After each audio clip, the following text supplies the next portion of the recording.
a worrying time for Manchester United as well. We watched another average performance on the pitch yesterday, a tenuous situation for their manager and Erik ten Hag, changes in the boardroom. What can you tell us about the status of one of the world's biggest clubs? Never a dull moment at Old Trafford, Ahmed. If we look at Erik ten Hag specifically, there's no decision, as far as I know, on his future yet. Ineos, of course, in charge of sporting matters now at Old Trafford, are going to consider his situation in the weeks, months ahead, going into the summer. They are working with him at the moment. He's privy to plans for the summer transfer window and pre-season. But of course, this situation is in the balance. He will know it's a results-based industry, and performances and results have not really been good enough of late. 7th in the Premier League at the moment.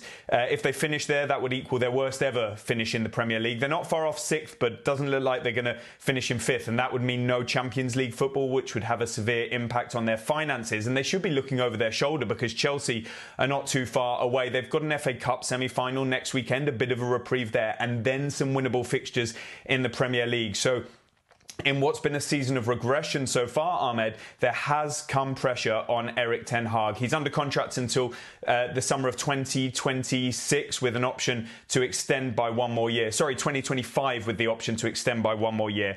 And he will point to mitigating factors like injuries, like bad luck, like situations such as Jadon Sancho, the ownership matters at Old Trafford, which have clearly distracted from a lot of things on the pitch at United this season.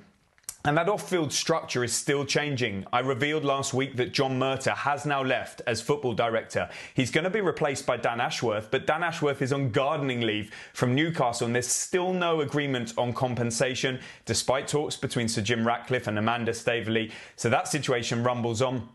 Jason Wilcox should start sooner as technical director. He'll be coming in from Southampton once they reach an agreement on compensation there too, but that should be easier. Omar Barada as chief executive starts in the summer, and Sir Dave Brailsford is overseeing all of this. So there's a bit of continuity there. There are some interim people who can take charge while this situation unfolds. And they'll be looking to address the transfer window as well. They've got to get rid of a load of players. You don't need me to run you through the names. They'd look to sign some key positions as well. Centre-back, left-back, a midfielder and a striker. But we've got to get to the summer first. And that's why Erik ten Hag will have all eyes on him to try and improve performances, results, and get the match day going fans on side, and also impress Ineos, which is not an easy feat. If they're looking at alternatives, the market is slim.